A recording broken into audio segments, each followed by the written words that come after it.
Today's book is Follow Me Back by A.V. Geiger. Fun piece of trivia, I actually interned with the literary agency that represents this author, and I was like, this is it, my foot in the door. I was getting ready to read this book before I even knew about this agency. It didn't work out, but now that I've read this book, maybe it was not a match made in heaven. It wasn't a bad book. I'm on the fence about how I feel about it. Because on one hand, I really enjoyed the story, like the storyline, and I liked one of the main characters, Eric Thorne. However, then there's Tessa, who is his female counterpart main character, and I had a lot of issues with her characterization and her storyline. The end I thought was really slow, and we had this final bit of chapter that picks it right back up and did actually make me want to read the next book. But before we jump into this, I need to give you guys a little background. The story revolves around Tessa Hart, who had gone off to this exclusive creative arts camp in New Orleans. She lives in Texas, and something happened to her there which caused her to become agoraphobic. I am not very familiar with agoraphobia, and throughout the novel, it was very clear to me this event triggered her condition, and she was unable to leave her room. She couldn't even go anywhere else in the house. Aside from that, I really had no clue what agoraphobia was. So I did my research, and I'm gonna let you know what agoraphobia is. Agoraphobia, fear of places and situations that might cause panic, helplessness, or embarrassment. It develops after 1 or 2 panic attacks. It's chronic, which means it can't be cured.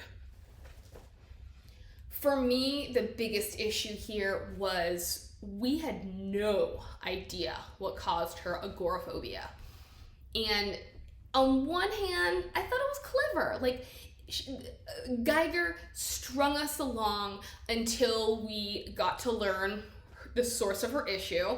But on the other hand, she felt kind of whiny and foundationless because I had no clue why she was agoraphobic. So I had no reason to relate to her, to empathize, or to sympathize with her. And it just was like, oh, I can't leave my room. Oh, don't make me leave my room. You know I don't leave my room. Oh, I need my anxiety medication. And so it instead of me relating to her and sympathizing with her, I was just like, you feel like a child having a temper tantrum. I read 2 reviews before going into this, and both were on opposite sides of the spectrum. One was like, oh my gosh, Geiger did the best job ever representing mental health. And then the other one was like, I kind of wish we'd gotten the reason for her problems at the beginning, although like once we learned about it at the end, it was totally worth it. I disagree with the first reviewer on the way that mental health was represented. If we'd gotten the explanation at the beginning, or at least breadcrumbs, maybe don't reveal the whole thing, but like maybe Tessa has nightmares and we'll get flashes of what happened in these nightmares so that I can understand why she was so traumatized. But she 100% refuses to talk about it. She will not talk about it to her psychiatrist, Dr. Regan. She refuses to tell her mother, and this is where it sounds super whiny. Well, my mom, she'll just blame me. She thinks I'm the problem for everything. If I told her what happened, she would say it's my fault. Because she is agoraphobic and because she is stuck in her room, she has developed this obsession with a celebrity, a singer named Eric Thorne. And I had issues with this because it's like she doesn't see the truth of her obsession. She does see some pieces of it, but on the whole, she doesn't think she's nearly as bad as these other people. Over and over and over, we are told how she has at least 1,000 pictures of him on her phone. She uses them as her screensaver. She uses them as her wallpaper. She wrote fan fiction about him, created a hashtag about him, and then her TikTok following jumped to 30K. Like, she became so popular, and this hashtag, Eric Thorne is Obsessed, became so popular, it caught his attention, and this is why they then started to chat. She's supposed to be relatable to me, and she's not. I do want to give Geiger kudos on the way that she used social media as a medium throughout this book. I thought it was really clever because they start to talk, but they never meet. It was clever. It was something that is very now in how much social media has become an important part of our lives.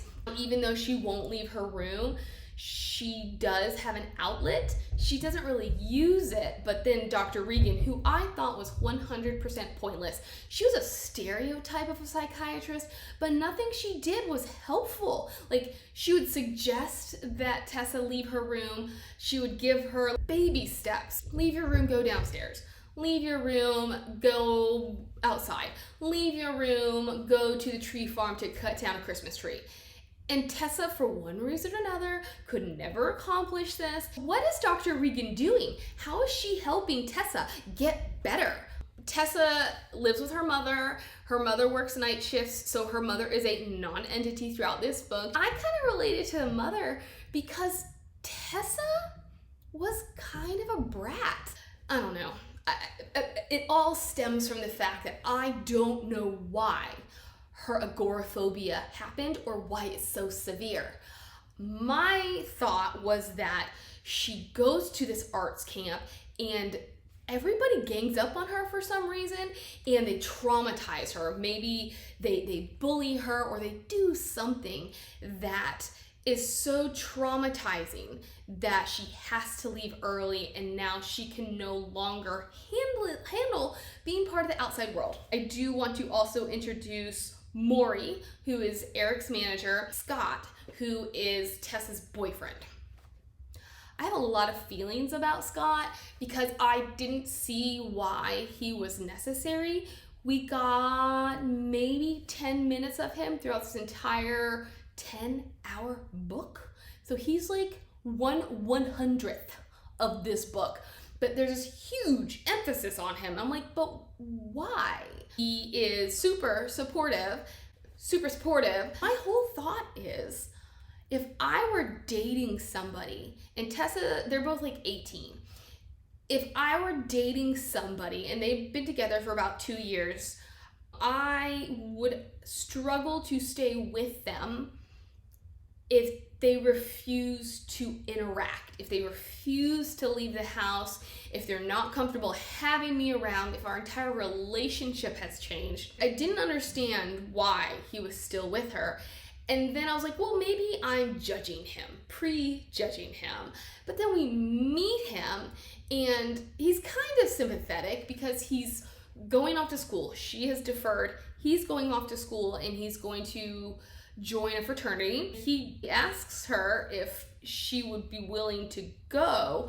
And then this is where we're like, okay, Scott's not that great of a dude, because she's like, you know, I can't do that. And he's like, but you said you're getting better and all these guys know I have a girlfriend. I just want to be able to show you off. On one hand, I thought that was really sweet. He wants to show off his girlfriend. But on the other hand, what are his real intentions? Is he's trying to save face because if she doesn't come, his fraternity brothers won't believe him about having a girlfriend? He gets really mad. He's on his phone with somebody, and so he's now just completely disengaged, and he's like, whatever, I'll see you later. She doesn't hear from him for like 3 months. She's asleep and she wakes up, and this was a little hard for me because I wasn't sure if it was a dream/nightmare about what had happened to her, and I was like, oh my gosh, this is so exciting, I'm really getting something, or if it was actually real. It's actually real, so I think it was just tainted also by my disappointment. He has snuck into her room in the dead of night, and he has her phone, and I'm like, I know her mom's not home, but like, this is weird. You haven't spoken in 3 months, and then all of a sudden it's okay for you to come into her room while she's sleeping. Whether I have agoraphobia or not, that is not okay. We've already gotten the impression that he is pressuring her sexually. I do not know how far they've gone. My initial impression is that they have gone all the way, but apparently, according to this scene, they've not gone past third base. Somehow, some way, he has found out about her online relationship or interactions with Eric, who is going by the name of Eric Thorne Sucks. He'd sent something out on his actual fan account, and I will get back to how they met. I just need to touch on Scott. But she and he have just been direct messaging for months on months on months, but he had sent something out on his main account about like Merry Christmas, Happy New Year's, send me a selfie. She sent him a selfie of her feet. She refuses to send him a picture of herself, but she sends him a selfie of her feet in their little bunny slippers, and somehow this gets back to Scott as in she's sexting somebody else. He gets super angry and he's like, we're over, and he leaves. She is talking to Eric, or Taylor as he goes by, and Taylor is like, well, maybe he's projecting, which is one of her key words, key phrases, is projection and catastrophizing. She's like, whoa, what do you mean? Although she's a lot more dense than that. Well, maybe he is projecting on you about you sexting and cheating on him, because he's actually cheating on you. And this is when she's like, well, he was always on his phone with somebody, and that's the end of Scott. And I was like, there was so much more potential here, and we dropped it like a hot potato. Like, there was so much more to explore about their relationship. But on the whole, if we had taken Scott out of the equation entirely, we wouldn't have missed anything, because it didn't affect her. It wasn't something, the fact that he had stormed out on her in the first place, she wasn't trying to get in touch with him, she wasn't trying to make amends with him, he didn't seem to be trying to get in touch with her. So then for him to just randomly show up in the middle of the night, and this kind of annoys me, going back to the fact that we have no idea why she's agoraphobic. He creeps into her room, scares her awake, and she's like, see this? These are my pills! Like, this really has anything to do with the main issue that he broke into your house? I guess it's just supposed to go back to the fact that his appearance could have given her an anxiety attack or something, but I was just like, this seems super petty. These are my pills. Do you see this? My problem is real. I'm like, but the problem here is not her agoraphobia. The problem is he's accusing her of cheating on him, and he has broken into her house in the dead of night. I would have liked a little bit more context with him, like why he would do that. But we have radio silence from point A to point B, and then after point B, there is no point C. Let's get back to the beginning, where Eric is not happy. One of the reviewers also talked about how she thought Tessa was the stronger of the two, and that Eric was this stereotypical celebrity. I actually thought Eric was the stronger of the two, because he had more depth. When we open up, he is kind of whiny. I mentioned this in my review of Where She Went, when Adam, after having wild success for a handful of years, is like, I want to quit. And I can't relate to that, because I'm like, you worked so hard, this was your entire life's goal, and you're just giving it up. It's kind of similar here, where he is sick of his lifestyle. Being a celebrity is not what he thought it would be. How much of this have you given a chance? Or like, What of this did you not expect? He is currently extremely paranoid because another singer was recently murdered by a fan. The other singer had followed her back, and then she got it into her head that he loved her and they were in a relationship. She finds out where she lives, she breaks in, and she slits his throat or something like that. So now Eric is just like, everybody's out to get me. I cannot trust my fans. I think that's valid. Absolutely valid. Because his life is no longer his own. People have insight, whether it's real or contrived, as to who he is. This goes back to, there is a subplot of Eric and Tessa being interviewed by the police department. We have no idea what it's in relation to, and I quite enjoyed it. I thought it was a layer that we needed to cast doubt on what may or may not be happening, because she places these interviews at key moments so that it can shadow what we just experienced or what we are going to experience. But the investigators, they're like, you're a stalker and you're catfishing. And he's like, no. First off, I never expected to have any sort of relationship with this girl. Like, I did not go into it with that intention. As far as catfishing, I didn't reveal myself because do you know who I am? I have to be very careful of my identity because you don't know what is out there. You have not experienced the level of mania that I have experienced. And I was like, valid point, because true, he technically was catfishing, but not in a malicious way, not in like the MTV show kind of way where he was trying to reel her in by disguising his identity. Actually, what happened in here, let's get back to the start, is he's over everything. And he is so tired of fans obsessing over him and treating him like a piece of meat that he's like, how can I change their minds? How can I get them to see that I am a dirtbag? That is when he comes across Tessa, because her account had just gone viral due to this hashtag Eric Thorne Obsessed, which I wanted to see more of this fanfic. I wanted to know if she was any good, considering she got accepted to an exclusive creative arts program or summer camp due to her ability to write. And I'm gonna put a pause in here and just give you a major spoiler, because I didn't think that the whole cause of her agoraphobia necessarily made sense.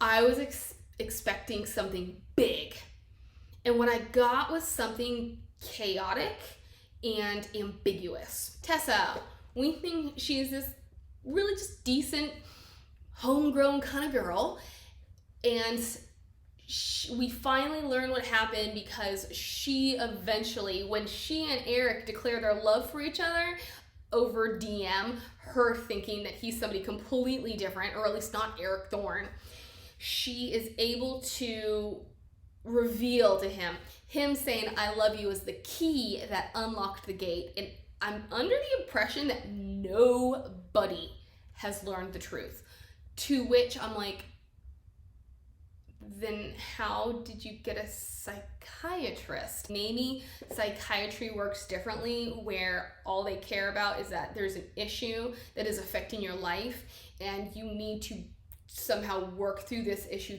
to get better. I don't know. I've not been in therapy though. Sometimes I think I need it. Anyway, she's at this camp and she's like, basically all we did was party. We just drank. And I'm like, this is not the Tessa that I expected, which is when I felt like we needed insight into her past, because all we get now is this girl who's like afraid of her own shadow. I don't know. She is like, I kind of thought I was a little paranoid. It felt like something wasn't right, that maybe somebody was watching me. And then one night she got totally wasted and she wakes up in some boy's room. And I'm like, okay, something serious gonna be revealed here, that like, I don't know, he's locked her up or he has taken advantage of her. And she's like, I don't think he did anything to me, but he was right next to me snoring.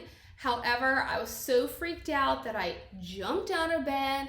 What I did see was that his room was covered floor to ceiling in pictures of me. So I got out of Dodge. And that was it.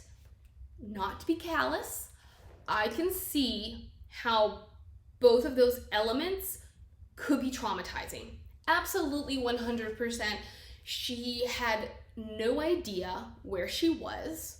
She was in bed next to a stranger, and then she discovers that his room is wallpapered in pictures of her. At some point, she does put the pieces together that all these moments of paranoia are not baseless because somebody had been watching her. We get his point of view. He was watching her and he could never get a good picture of her. He could never make her his. So when we meet him, first off, I had issues. But second, like, he is a creepy dude, so he's a good antagonist. I didn't necessarily need his point of view. I think it would have been more successful if he didn't come out of nowhere at the end of the book. Maybe if he had been woven throughout the novel, because then that would have heightened the suspense.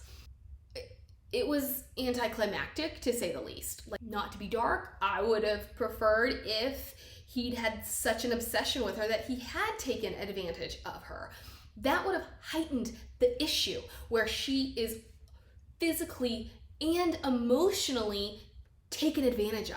Not what I was expecting, and not worth waiting 90% of the novel to get to. Anywho, Eric, she's on his radar because his management team has pointed him out and they're like, hey, we're gonna have a follow spree. The only stipulation we have is that you follow this one account, which is Tessa Hearts Eric. He refuses. He's like, I'm not having anything to do with this girl, especially since she is the one who created this hashtag that will not go away. It is the bane of my existence. What can I do to ruin people's perceptions of me?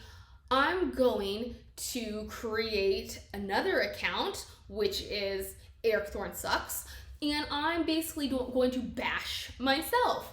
He gives the account name Taylor because that is his middle name. Instead of using his super complicated password, he just uses password, which comes into play later in the novel. His first plan of action is he takes this really embarrassing photo, which another account hacks. It doesn't give him credit for, but it's more sexualized than, oh, he is obsessed with himself. Then what he does is he goes to Tessa's account and he DMs her and he verbally abuses her. Like, he attacks her. It seems like this is where it's gonna end, but then she leaves it with a quote of his: be kind because you don't know somebody else's trauma. You don't know what somebody else has gone through or is going through. Then she follows that up with, if you need someone to talk to, I'm here for you, babe.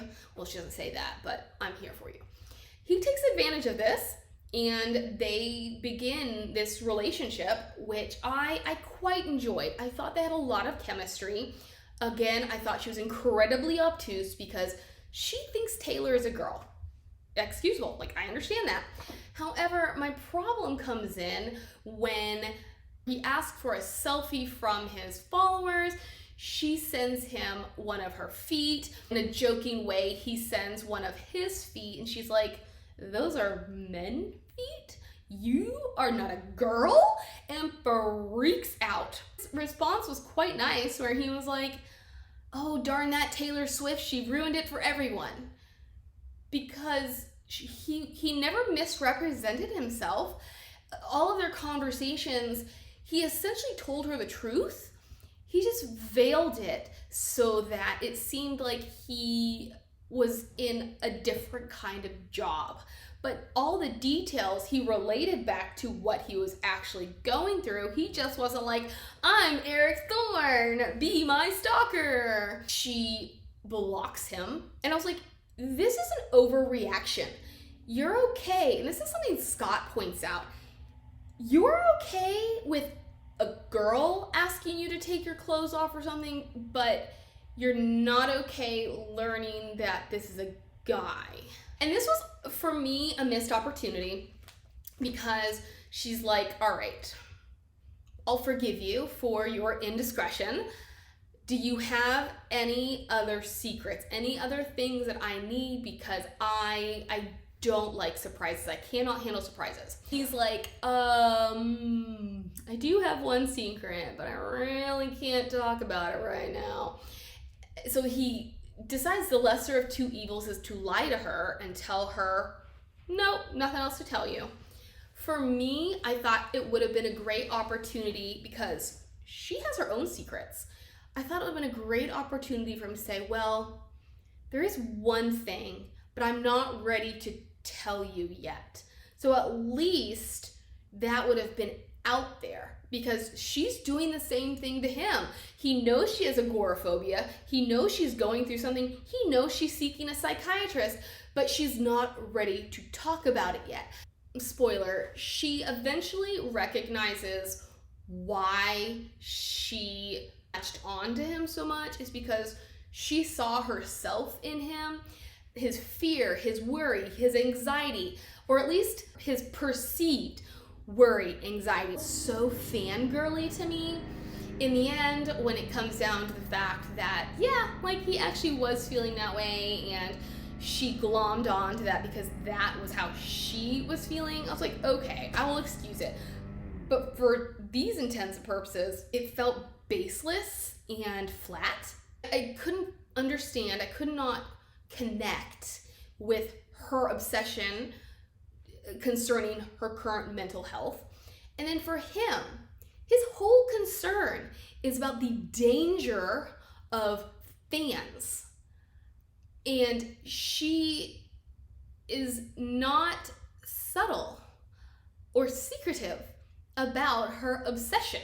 If I were him, I would have cut it off, if only because I would have been scared. We have this great connection. She's actually better than I thought she was. I misjudged her. She's not as shallow as I'd expect her to be, but there are things that she says or reactions that she has that would have had me second guessing our relationship because I'm like, is she safe?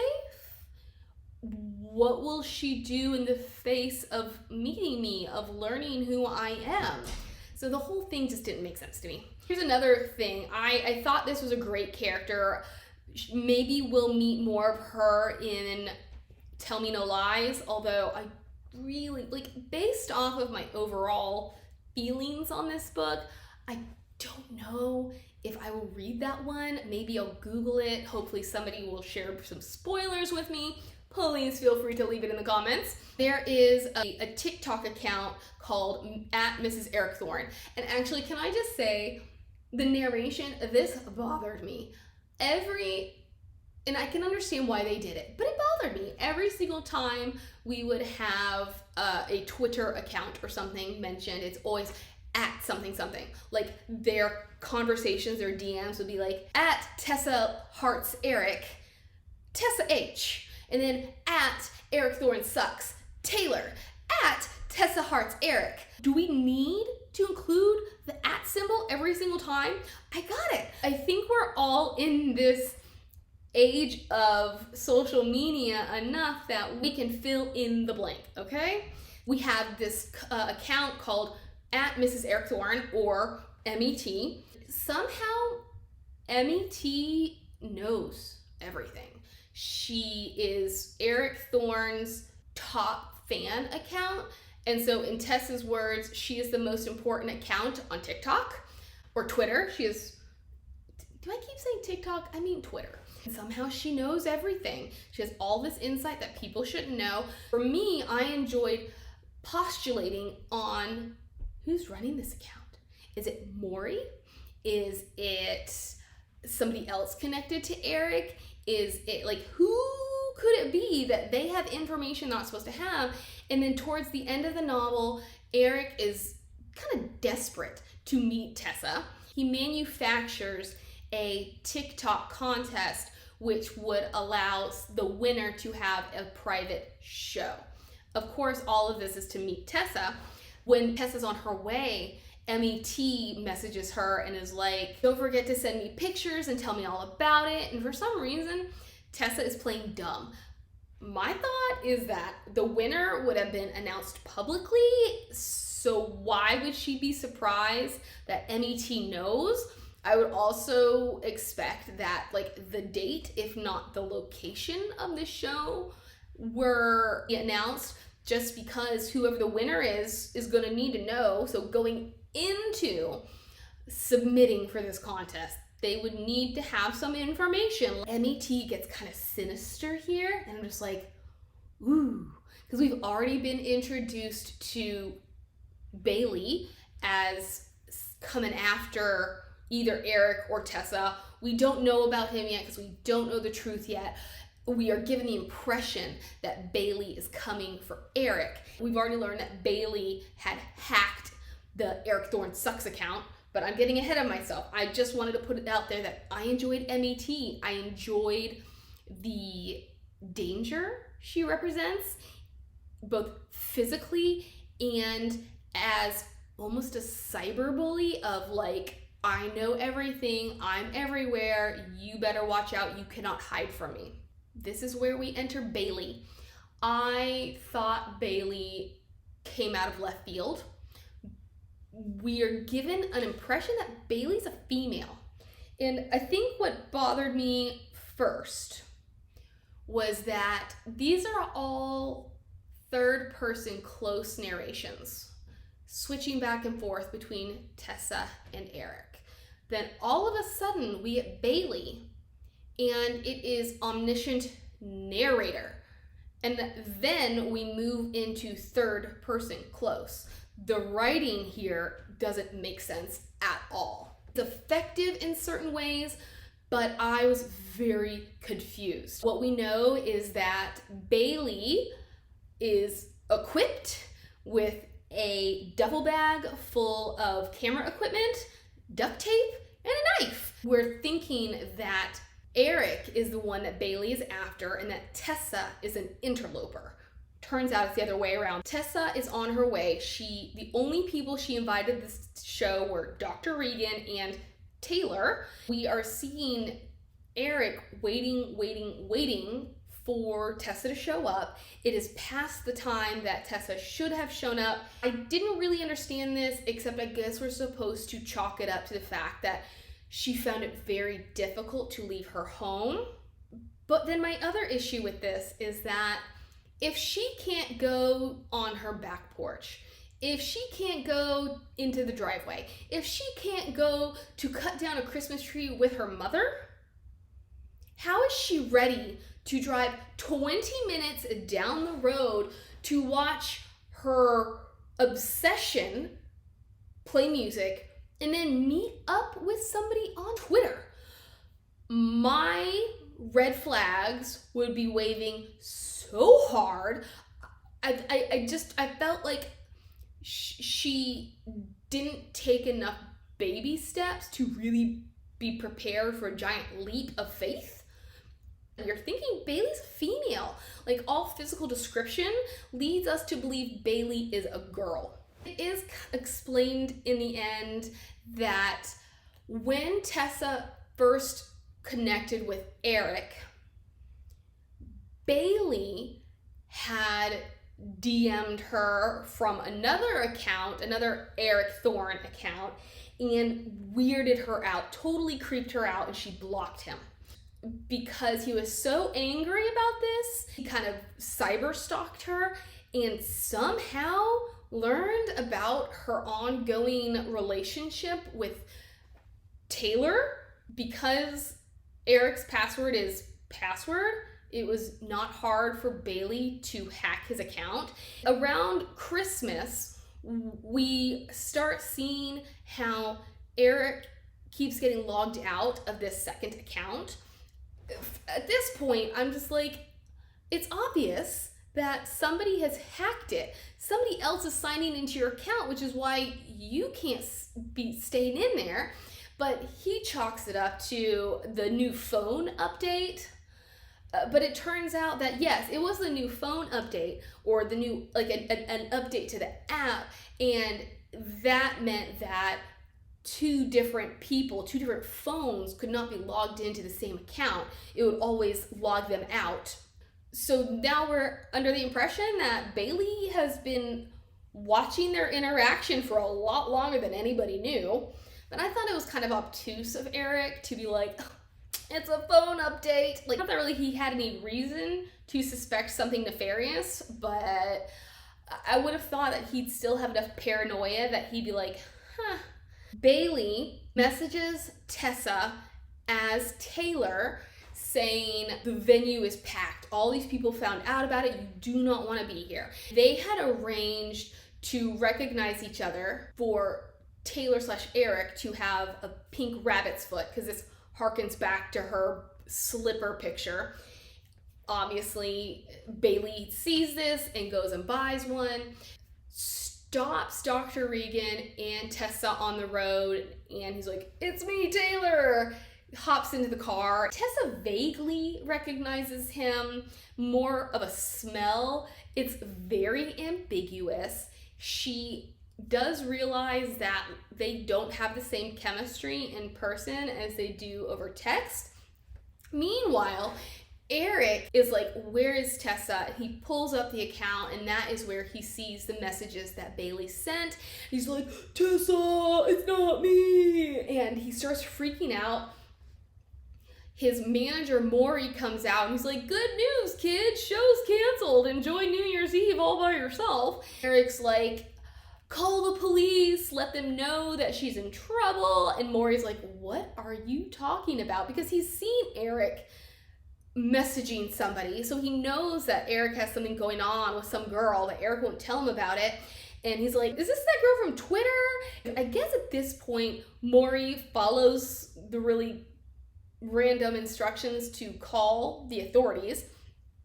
Eric, and I thought from here until the very end,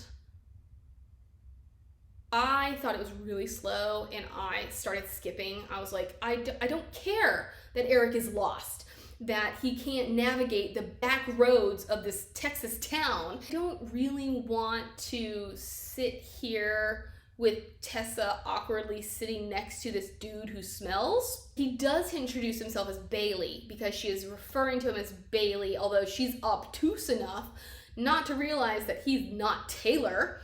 Don't get me started on that. Dr. Regan has said, hey, I'll stay out here in the car, and remember, her mother is at the hospital working the night shift. So Dr. Regan's like, hey, I'll stay in the car, you guys go inside. And I was just like, okay, Dr. Regan, you're obviously not a very good doctor, because Tessa is meeting somebody she met online, has never met in person. This could be very triggering for her. So your only directive is, if she needs her anxiety medication, give her 2 pills with water. A little bit of a spoiler, because I didn't really care about this part.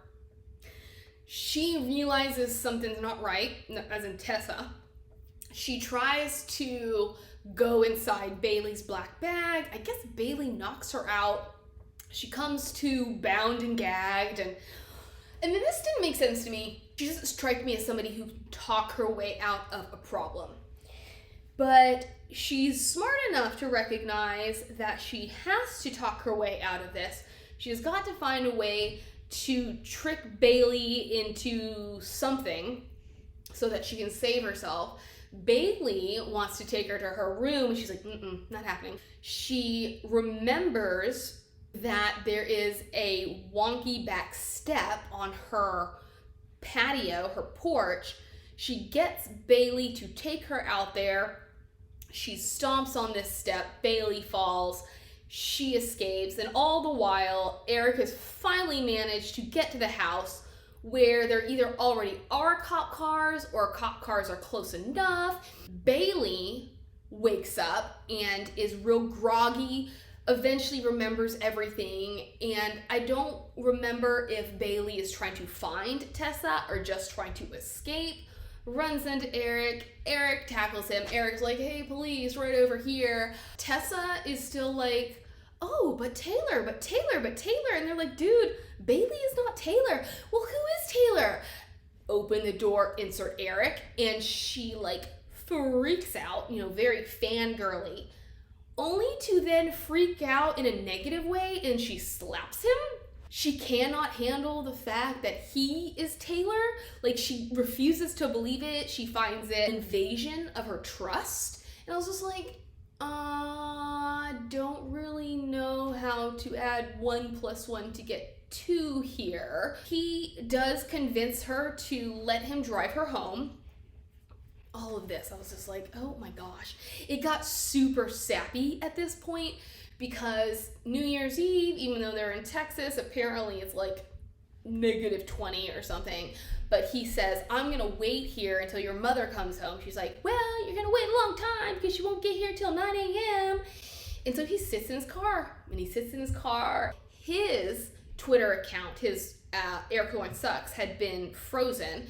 So he tries to compose some sort of message to her via his official account, not knowing that her Twitter account had also been frozen. At some point, she appears. Here's a blanket. This is how he convinces her to get in his car. They hash through things. Eventually, she trusts him enough and she's like, come on inside, young buck. We leave it there. All this was like blah. But what I thought was super interesting was then, and at first I was like, oh my gosh, are we back to the interrogations again? But it's actually the investigator is being interrogated by the FBI because Eric has gone missing.